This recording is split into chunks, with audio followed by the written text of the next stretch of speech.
First at 4, even with the clouds out there, there's enough sunshine to get us to near record temperatures. We'll see how close we get and the storm chances that are less than 24 hours away.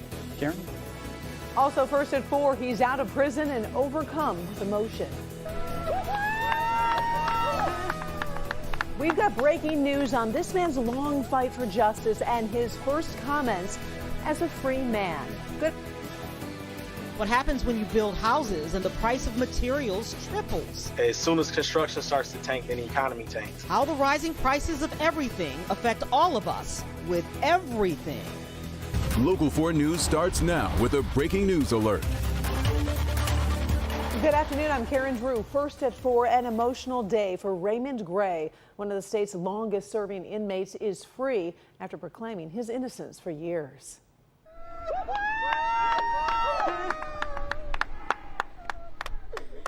Oh, you could hear the cheers outside of Muskegon Correctional Facility as he walked out today. For 48 years, Gray maintained his innocence after his conviction for first-degree murder back in 1973. Eventually, prosecutors agreed he was a good candidate for a commutation, and Gray pleaded no contest to second-degree murder to speed his release. One of the happiest days of my life. I feel blessed.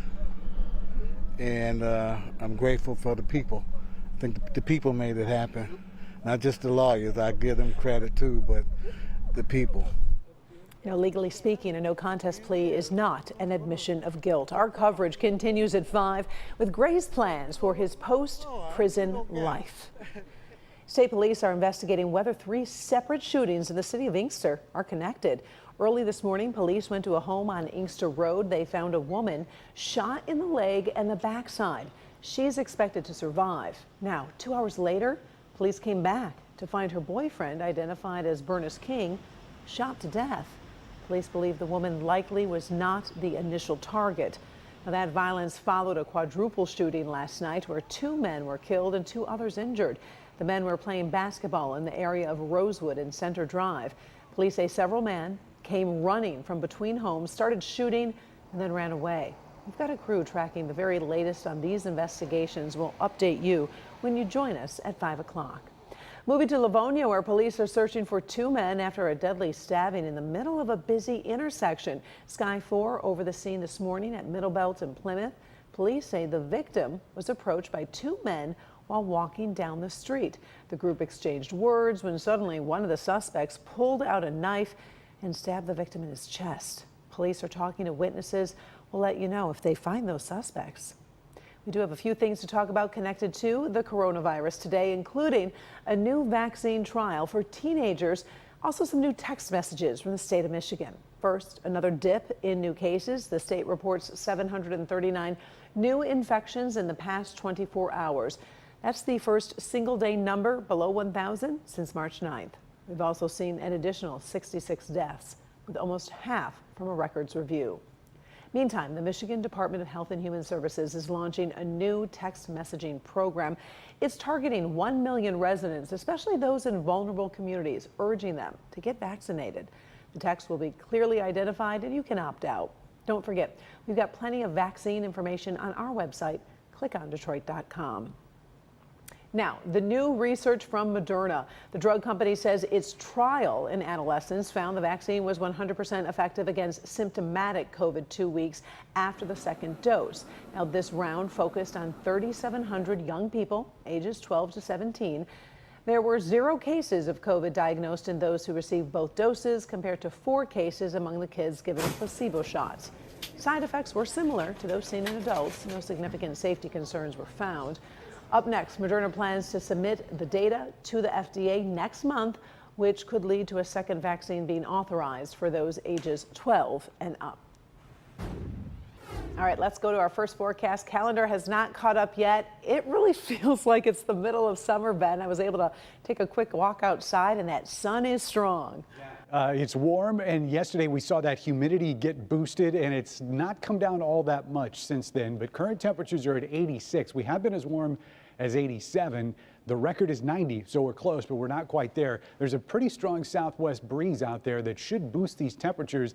However, at least at Metro Airport, reporting overcast skies right now, while the rest of us are seeing at least some sunshine around those clouds. So tonight we expect the temperatures to fall into the mid 70s by midnight, so we're still above our average high as we head into midnight, and we should be dry through 12 o'clock. Overnight into tomorrow morning, we start looking at thunderstorms, and technically there still is a marginal risk for severe weather. We'll talk about our chances and timing of that in just a few minutes. Karen?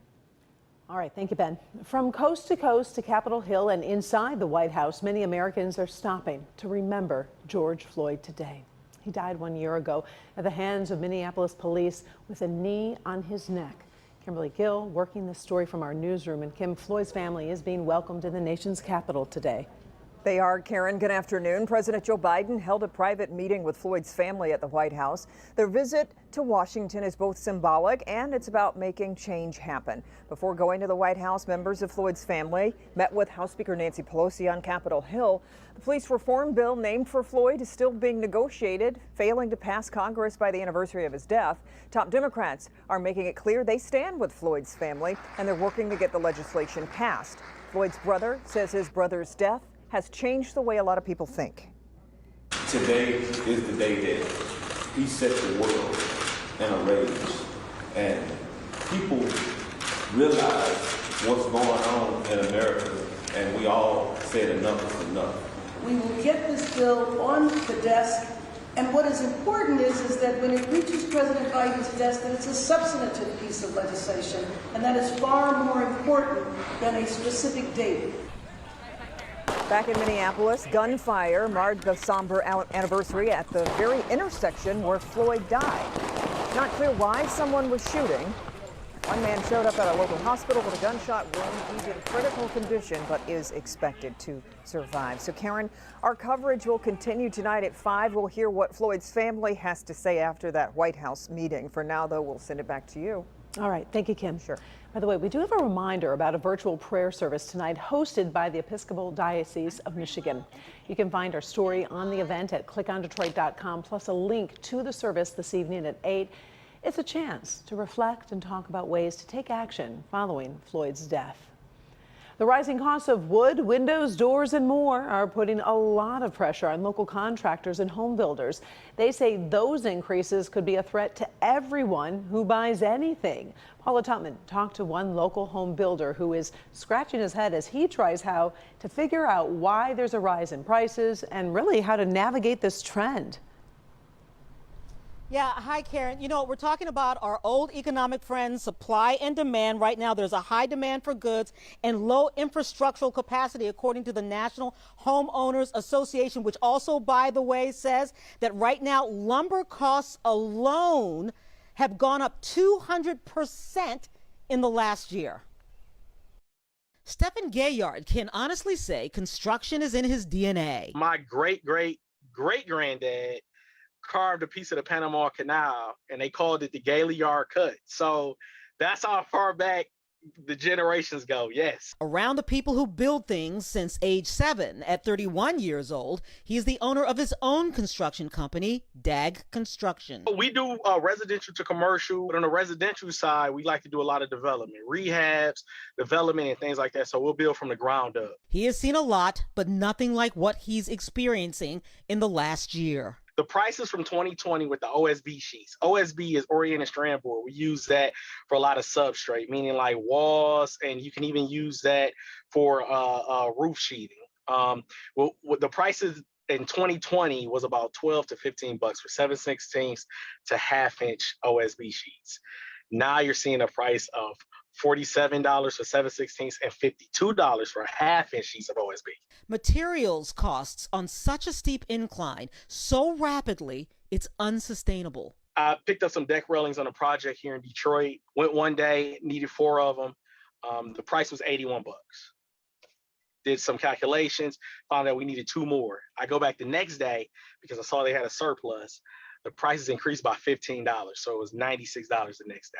This project in Chelsea, which with the material costs rising, is already as much as $40,000 higher than the contractually agreed upon price in 2020.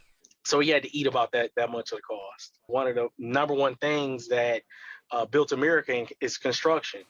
As soon as construction starts to tank, then the economy tanks.